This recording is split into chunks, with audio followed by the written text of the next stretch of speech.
Your clients will see themselves in your experience and they will know that you are the person who can really help them because you have walked in their shoes, you have come out the other end, and you can literally hold their hand and take them to the other side. I don't literally mean hold hands because your clients are capable, they are responsible, they will take radical responsibility for themselves. But I mean that you can show them the way. You can be the guide that they need. Hello and welcome to the Brave Marketing Podcast with your host, Swapna Thomas. This is the podcast for the renegades, the trailblazing leaders, and the change makers who don't just have a business, it's your calling. Those of you who want to make a difference and make money, but all on your own terms.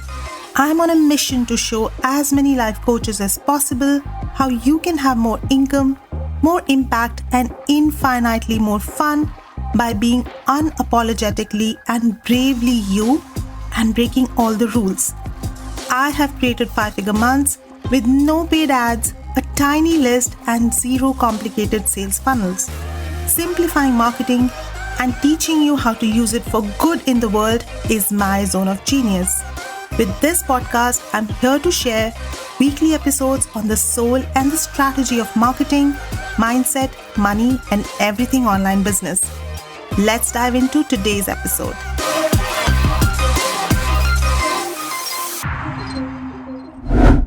Hello, everyone.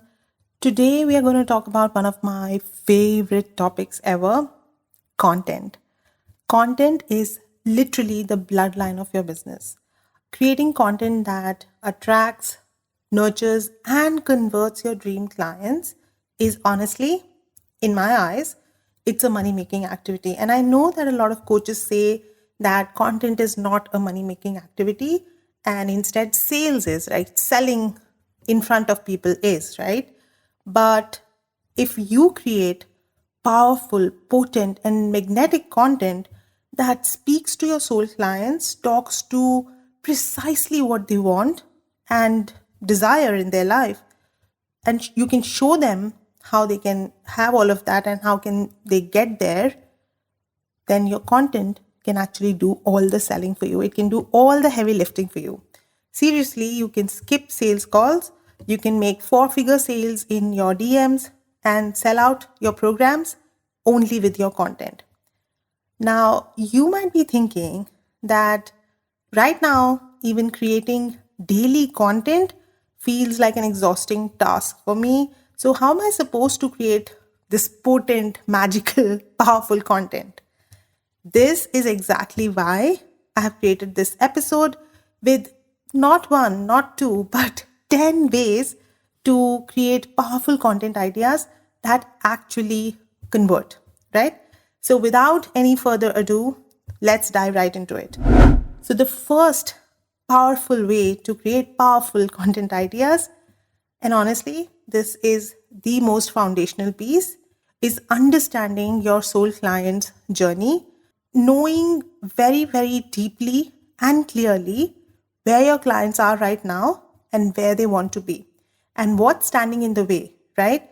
So you got to know every single day when they wake up, what are they seeing around themselves? You have to literally step into their shoes and look at the world from their eyes. So I teach a process when my clients work with me. I teach a process called empathy mapping, which is basically where we walk in their shoes, we look at the world from their eyes, we see what they see, we hear what they hear, we put ourselves in a position where we can understand the feelings that they're going through and the thoughts that they're having and the actions that they are taking because of those thoughts and feelings, right?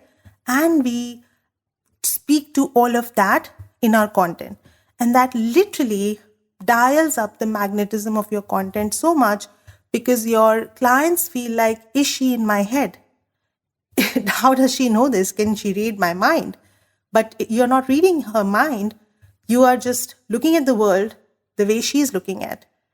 And it feels like mind reading because it's really specific and it's really clear, right? So it's like you have written it for one client and it speaks to them so clearly that they cannot help but feel that you wrote this for them. And that's the feeling that we want to evoke in our clients, that we wrote this for them. Because, if you can really tune into what's the one thing that my clients need to hear from me today. So this is something I do every single day. And I would highly encourage you to try this in your own content as well, is to think about how can I serve my clients today? Just one thing, right? If there's one thing that could make their life, their business, their health, their marriage, or their parenting even just 1 degree different, right? 1 degree better. How can I do that? What can I tell them today? And trust me, if you clearly know your client, if you really know what's going on for them, you know where they are and where they want to be, if you're clear about the journey, if you're clear about the transformation that they are craving, then you will never come back empty-handed. You will never come back and feel like, I don't know what they want to hear from me. I have no clue what I need to tell them so that they can feel different, they can feel better, they can have 1% shift in their life, right? So if you haven't done this already, I would highly encourage you to get really, really clear about your client, to know how they look at the world, what they believe in, what do they want out of life, what is it that they are craving, the change that they're craving in their life. Get really, really clear about it and get as specific as you can. You cannot get too specific with this. So that's the number one idea I want you to really, take to your heart and try this every single day in your business. And for this, I have something very special for you at the end of the podcast episode, which I'm going to share. So hang on and listen to the whole episode, because there's a very special gift for you guys at the end of the episode. The second way to create powerful content ideas is to understand your own journey, right? One of my very big beliefs is that your clients are a previous version of you. Now, this might not be true for everyone, but I mostly work with coaches, and 99.5% of the time, this is very, very true for them. Their clients are a previous version of them. And sometimes they might just be 6 months behind you. Sometimes they might be, 2 years behind you, or sometimes they might be 5 years behind you. And depending on where you are in your journey and where they are in your journey, that gap can be different, right? And because of that gap, because you are so far ahead, if you're too far ahead in your journey, you might not remember certain things, right? About how did you feel at this point in your journey when you were, doing this particular thing or going through this specific problem. What were you feeling? How did you deal with it? What thoughts were coming up for you?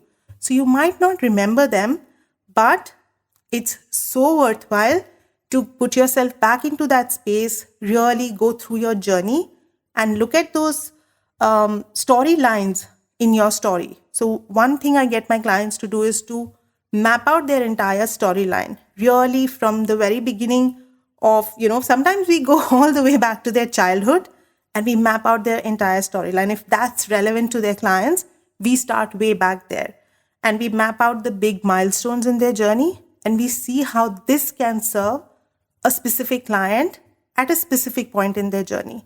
So look at your own journey and start mapping out the big milestones in your journey and how do they relate to your clients right now. And look at what were you feeling at that time? What was going on around for you, right? And create content around that. So your story, your vulnerabilities, the ups and downs, the highs and lows, share all of that. How did you deal with that? What did you take away from that? What are the lessons that are still serving you around that? Your journey is a treasure trove because your clients are literally experiencing those things right now, right? So if you dig into your experience, if you dig into your story, you're going to learn so much about your clients and how you can help them and how your story and the experience that you have gone through, how it can serve them. Because you have already, crossed what I call the bridge of transformation. So you have crossed, you have come the other way around. You know what's going on here, right? At the other end of the bridge, you know how things are, you know the lay of the land, you know how stuff works here. But your clients are somewhere on that bridge, right? Some have just started their journey, some are somewhere on the middle of that bridge. I'm literally describing a bridge right now. You can't see me, but I'm, gesturing a bridge here. But some of them are still at the middle of the bridge. Some are a little bit more, further along. And at any point of that bridge, what they are going through might be completely different. They might not relate to your story from where you are standing right now, which is the other end of the bridge, right? So you have to walk back a little bit, at least in your energy and in your mind, and dig out those stories, dig out those experiences of what did that feel like? What was going on for me? What feelings was I going through? What thoughts was I processing in my mind? How did I deal with it? Maybe it was not the best way to deal with it, but there is a lesson in that as well for your clients, right? So share all of that. Your clients will see themselves in your experience, and they will know that you are the person who can really help them because you have walked in their shoes, you have come out the other end, and you can literally hold their hand and take them to the other side. I don't literally mean hold hands, because your clients are capable, they are responsible, they will take radical responsibility for themselves. But I mean that you can show them the way. You can be the guide that they need. So the next thing, the third way you can create powerful content is your client sessions. This one is so overlooked. I literally, every single time I share this with someone, they are taken aback because they didn't think about it. And I understand why, because when we are going through client sessions, we are so in the session and we are, giving all of our genius to them. We are being present to them. We are really looking at helping them that we forget that, there's so much gold that we have shared in those sessions. And if you are helping one client with what you're saying, with what you're sharing, with what you're teaching them in the sessions, trust me, there are tens and hundreds of other clients who need to hear that. And one of our core beliefs is that our entire audience is made of our ideal clients, right? Everyone in my audience is my ideal client. So that means what you're sharing with your private client is valuable to everyone in your audience. So what I like to do is I like to take notes during the session, not just for myself, but also for my clients to help them keep, so that they can stay accountable. If there's any homework that I'm giving them, I can remind them of that homework. But also, I always like to keep a buffer at the end of my sessions. So 5 minutes or 10 minutes just after the session to go through my notes and to see what did I say to them that might be really helpful to my other clients or to my audience. And then I will create content around that. Now, if there's any scarcity, if there's any feeling of scarcity in you that what if I share all of this gold in my content, in my free content, and then people get what they need from my free content, they'll never want to work with me. I want you to completely let go of this thought, because trust me, even if they are in the exact situation as your client, even if what you're sharing is exactly applicable to them, they will still need your help in implementing that. They will still need you to be able to see how exactly this will be implemented by them, or how they will need to reframe this mindset shift or this strategy or whatever you're sharing for them. Because no two people are alike, right? Even if they are going through the same niche, the same audience, they still will have very different outlook, very different problems, very different way they are with their audience, right? So their personalities might be completely different. Your help is so valuable for them. What will actually happen is that they will see how clearly you can spot the blind spots that they were not even aware of. And the fact that you have what they need to help them shift and turn around those blind spots for them. And they will, feel magnetized towards you. They will feel like that's the kind of person I want to work with. So that's the third way to really create potent and powerful content ideas. So the fourth way of creating potent, powerful ideas for your content is to ask your audience. And I know this again feels so basic. It feels like, of course, we should all ask our audience. But trust me, we forget. We forget that our audience might have a lot of questions for us. They might have curiosity about how we handle certain situations in our life or business. What's our opinion on certain things? And we have never asked them. So you gotta ask them, right? Because if you want to serve your audience to the best of your abilities, you gotta know what do they need from you. What is it that they are really curious about? What will really help them right now? So how you can do this is, there's so many different ways you can do this. If you're on Instagram, you can have poll stickers where you can literally, ask them, these are the 5 things that I'm thinking about. Which of these is going to be the most helpful for you? You can also add a question sticker and just ask them, what is it that you want to know about me? Like an AMA kind of a thing. Ask me anything. Or you can be really specific and say, what do you want to know about this topic, right? So I could ask them, what do you want to know about content creation and how I do content creation in my business? So anything specific that they want to know about content creation, they can let me know. What you can also do is send email surveys, do them quarterly, just send them a really nice form with questions about different topics in your business, which serves them the most. This will also, not to get really technical on you, but you can actually use this to segment your audience as well.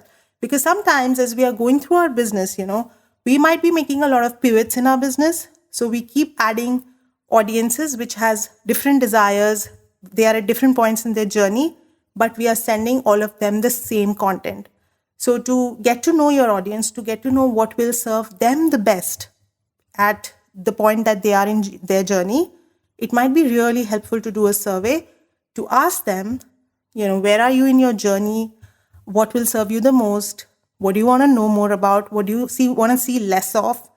And really get specific and focused in your content. And you can use, all the email providers now have segmentation, some sort of segmentation features. So you can actually use that to segment your audience, to clearly send them what they want to hear from you. So if there is a particular set of audience in your email list, which does not want to hear about beginner level stuff, and they only want to hear about the advanced stuff, you only send them those emails. That might increase the value of your emails for them. It will definitely increase your open rates and also your sales. But even if you just did a basic email survey, it will tell you so much about what your audience needs from you.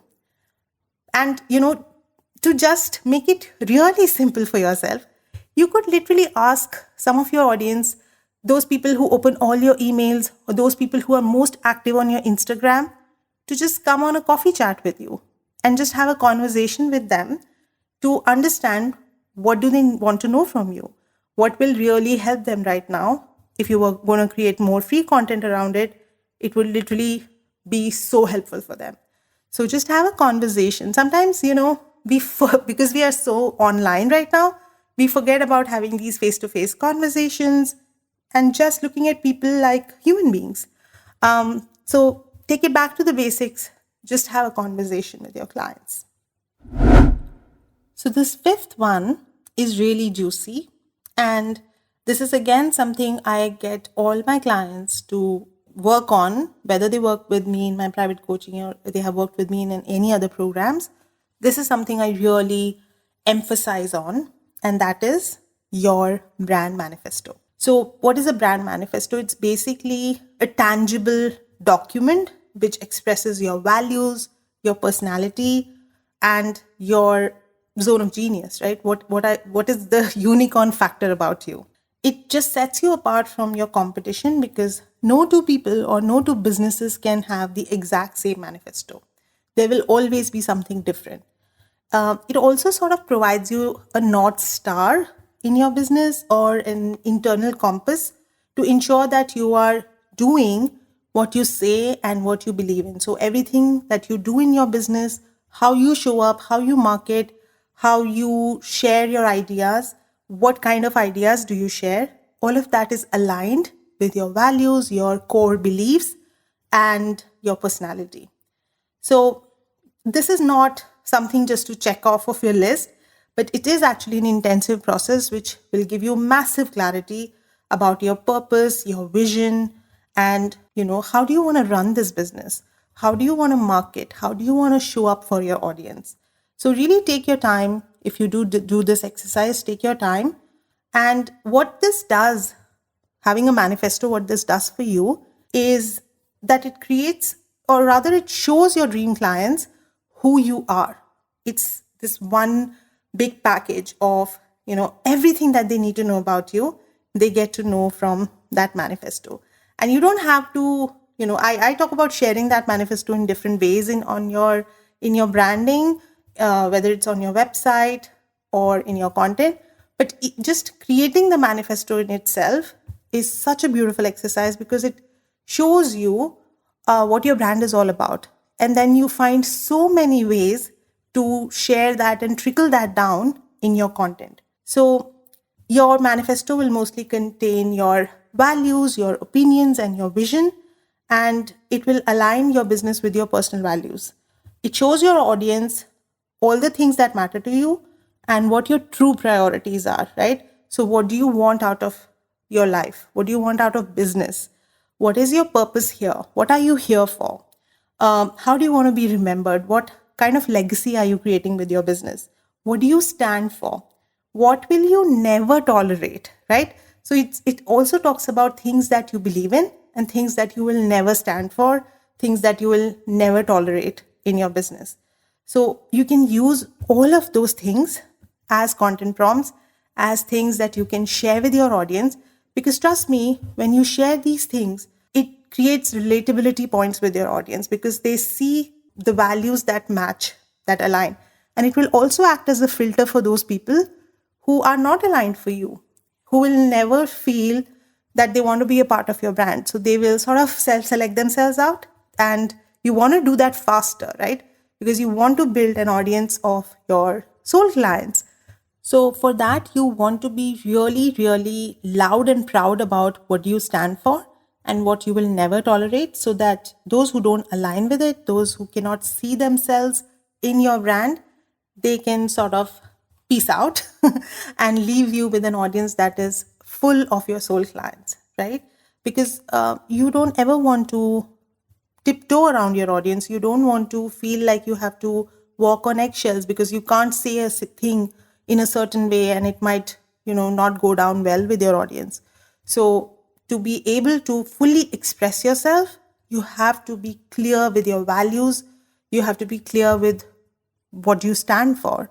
And, anything that you will not allow in your world, you also need to be clear about that. And it might piss some people off. It might get them to unsubscribe or unfollow. And that's completely fine. We want that because that makes our audience more and more focused. It makes our audience more and more filtered to have only our soul clients. The next way, I feel like this is going to be the longest episode till now, which is, I don't know how I feel about that, but I hope you guys are getting a lot out of this episode. So the sixth way you can, create powerful content is by sharing your celebrations and your results. And everything counts. In my world, we share all kinds of wins. We share all kinds of celebrations, small wins, monetary wins, non-monetary wins, anything, like just having a hard conversation with someone that you have been avoiding forever. That's something worth celebrating. The fact that you worked very less the whole month and still reached your goal with so much ease is worthy of celebration. The fact that you tried something, it did not work, but you still tried it is worthy of celebration. So all of those things are great things to share with your audience because your audience are human beings like you. They also need to, sort of get this permission slip to celebrate what's going on in their life. What can they be proud of? What can they feel so good about? And there are very few people in our lives who tell us that go and celebrate this failure, and go and celebrate this very small change that you have made in your life. Very few people are going to cheer us on those things. So let us be those cheerleaders for our audience, and do that by role modeling and sharing our own wins and our own celebrations of all kinds. And also share the vibe that you're creating in your programs, the results your clients are getting. And again, don't just focus on the monetary results, focus on the non-monetary results as well. How are they changing as a person? How is their mindset shifting? How are they dealing with certain situations in a different way? Share all of that. And every single thing that you want to celebrate about your clients, you should put it out there. And you can always do this anonymously. I think it's better to do it anonymously without naming your clients, because consent is very important in my world. So knowing that they agree to it, unless they are happy to give you a testimonial or say that I'm so happy that you want to share this. But other than that, you can always anonymously share it.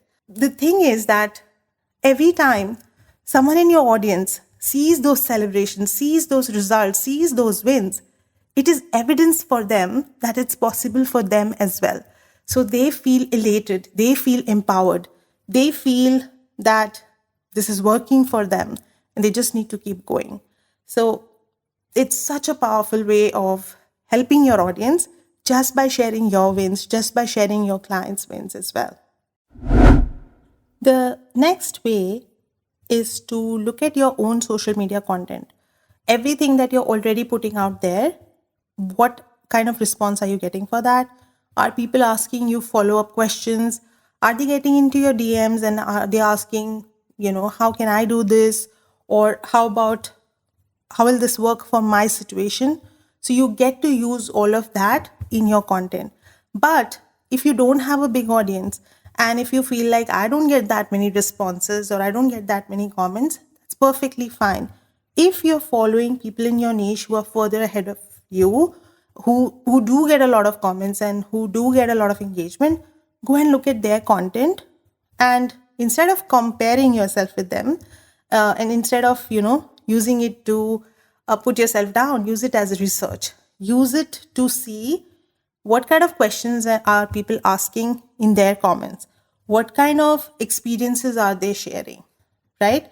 Every YouTube video, every Instagram or Facebook post will have people commenting on it, agreeing or disagreeing, or sharing their own experience or opinion, or asking questions about it.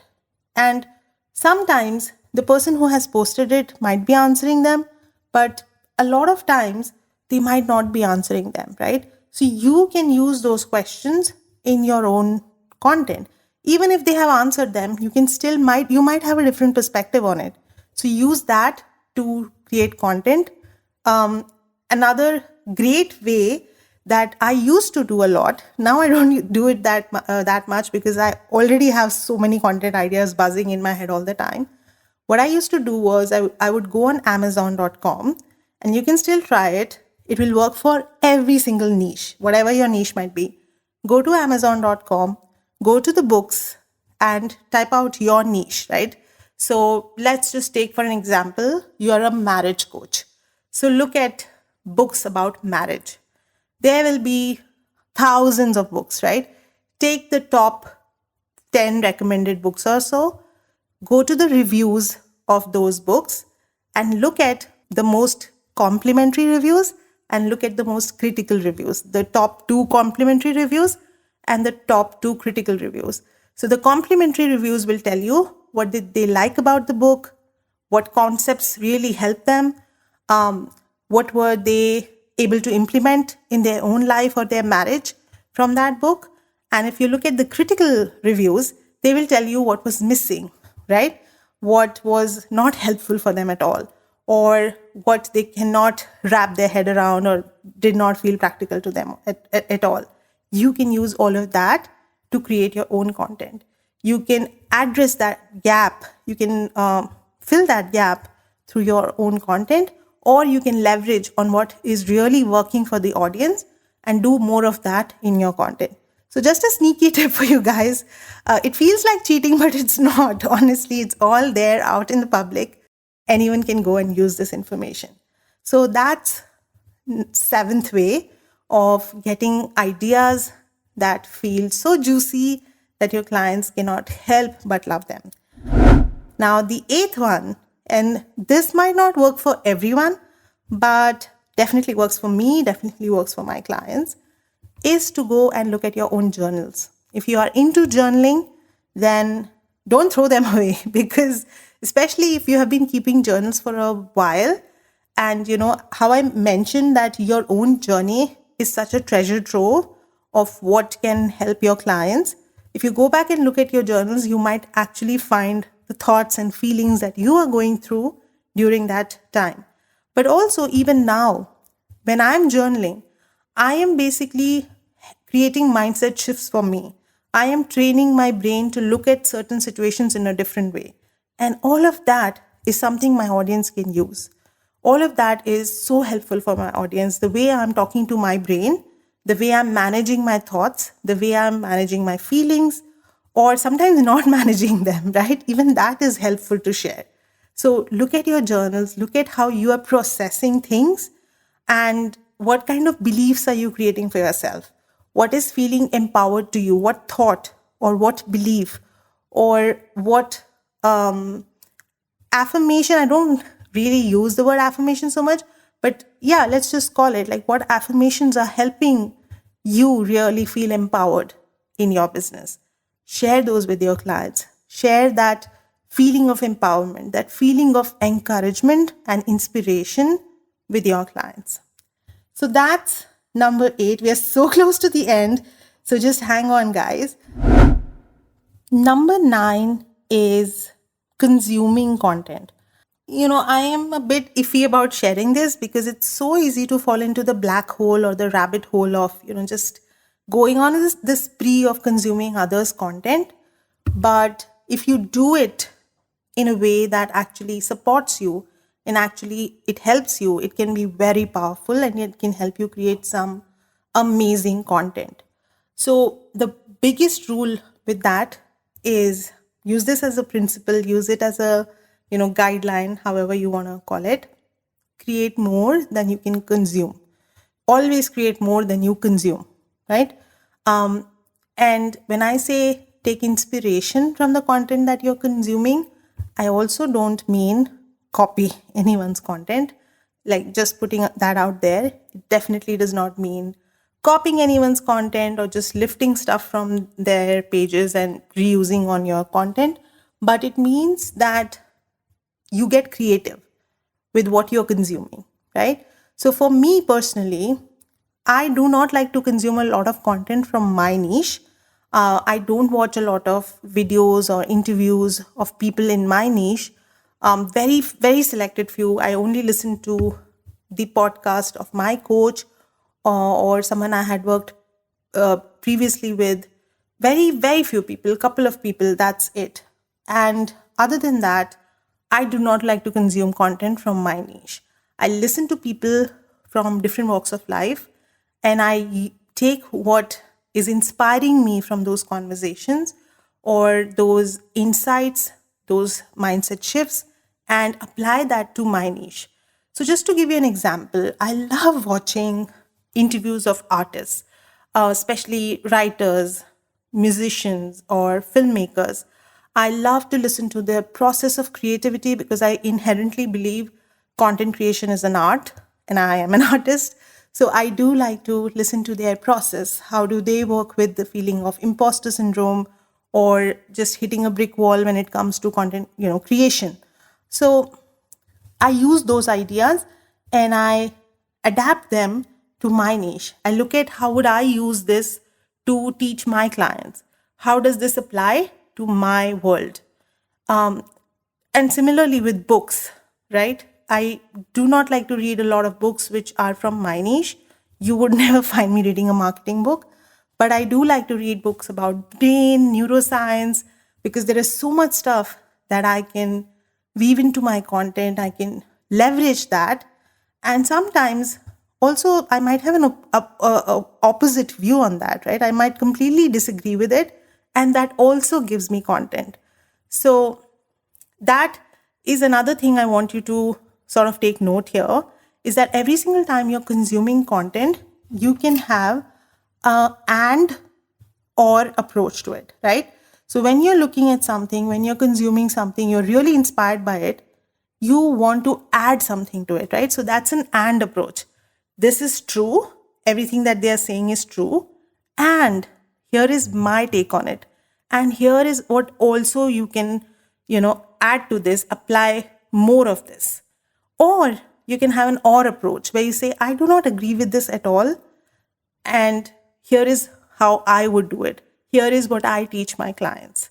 So you can use that and or approach, whatever your niche might be. You might have something to add, or you might have a completely different perspective. So use this smartly. Consume content smartly. Don't use it to compare and despair, but instead use it to leverage and to really add your own take, your own perspectives, and to, just level up the conversation, to create a new level of conversation with your clients. And it can be very powerful if you do it that way. And again, you will never run out of ideas, because literally everything will inspire you. Every book, every interview, every podcast, you will walk away with so many ideas for your own content. So definitely try this one. And we are at the final way of creating potent, powerful content. And honestly, I said the number one was the most powerful one, but I feel like this might be a very close second, or just a tie between those two. And that is living your life. Living your life is the best way to create the most powerful, the most epic content. And what I mean by that, when you're fully present in your life, when you're not constantly obsessing about what am I supposed to do, what are my competitors doing, what are my clients doing right now, are they signing up, are they not signing up? When you are not obsessed with all that, you're detached from all that, and you're living your life and you're being present in your life, you will get so many inspiring ideas. And for that, one of the things I will recommend is to find your content channel. And what I mean by that is what activates you, right? So for some of my clients, it's daily walks. When they go on a walk, they move their body, or they have some sort of an exercise routine. When they get those endorphins going, they get new ideas. For some others, it's a shower. They get their best ideas in the shower. Very weirdly for me, it's when I'm doing mindless chores like laundry, or washing the dishes, or, just folding the laundry, like mindless things that I can just do on an autopilot, but it leaves my brain open for receiving so many ideas. And definitely there is some connection between water. When I'm, washing the dishes, that's probably the best way for me to activate this content channel for me. But for someone else, it might just be a walk, right? Or movement. Or it might be being present with your kids or your partner. It might be meditating. There are so many different ways you can activate your content channels, but you have to be mindful of that. You have to take a pause and just detach yourself from being constantly in your business and constantly obsessing about your content, and be fully present in your life. Your life is the most rich source of all content ideas. Everything will inspire you. Everything that you see will inspire you. I look at my cat. Sometimes I just look at him and I observe him for some time, and I see so many things that I can talk about, whether it is perseverance, whether it is just his, personality, and how he is so himself all the time. He does not want to people please anyone. So there are so many things that you can take away from your life if you're present for it, and just observing it, and not constantly, worrying about your content. The moment you stop worrying about your content is when you get the best ideas for it, truly. And also understanding what activates you, what gets your motor going when it comes to content. So really take some time to understand yourself. Look at your daily life. When is it that you really sort of feel detached from your business and present in your life? And you do more of that. Do more of those things which give you joy, which give you pleasure, which activate you, honestly, right? We want to live full lives. We don't want to be tied to a laptop 24/7. And you definitely did not start your business to be chained to a desk. So live your life, live it fully, and let it inspire you. Let it guide you and let it liberate you. You don't want to be chained to your business or to your, Instagram account 24/7. So live your life. So that's it. We are at the end of the episode, and I cannot believe that I've gone on for almost maybe more than 40 minutes. But I feel like this might be the most valuable episode yet as well, because there's so much packed in this one episode. So I mentioned this gift that I have for you at the beginning of the episode, and the gift is a dream client activation meditation. So it's a soul client activation meditation, which is exactly what I use to activate my own content, which I want to share with my soul clients. So I want to give that meditation to you. All you got to do is to reach out to me on Instagram. My Instagram handle is in the show notes. Just DM me and I'll send you the meditation. Just send me the meditation. Just send that message to me. Send me the meditation and I'll send it to you. There is no download required. There is no catch here. Just message me. I would love to hear from you and I'll send across the meditation to you.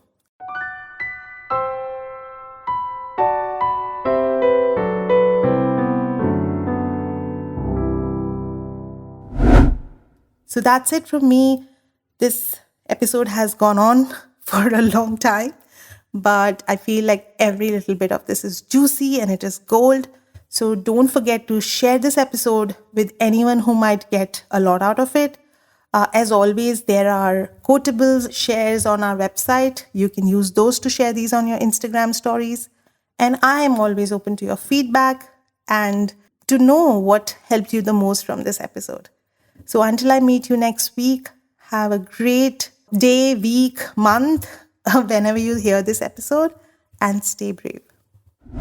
That's the episode for today. Thank you so much for listening to this episode. I am thrilled to have you as part of the Brave Marketing community.